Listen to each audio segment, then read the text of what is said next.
ভাইতে ভাইতে দাঙ্গা বাঁধায়, কোন ভীষণ লোক, কোন লাঠিতে বাবরি ভাঙে, উতলে ওঠে শোক। কাশ্মীরের মেয়েরা কেন বোরখা পরে হাঁটে, ওদের স্বাধীনতার আশা কোন দানব ছাঁটে।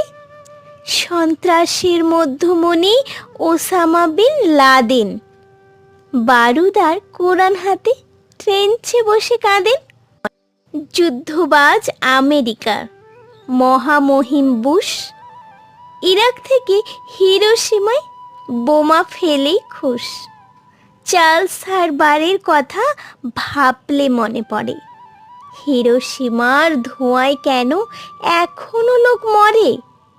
কোন ঘাতক খুন করেছে মানবতার আলো, কোন চাটুয়া বিশ্বজুড়ে ছড়িয়ে দিল কালো।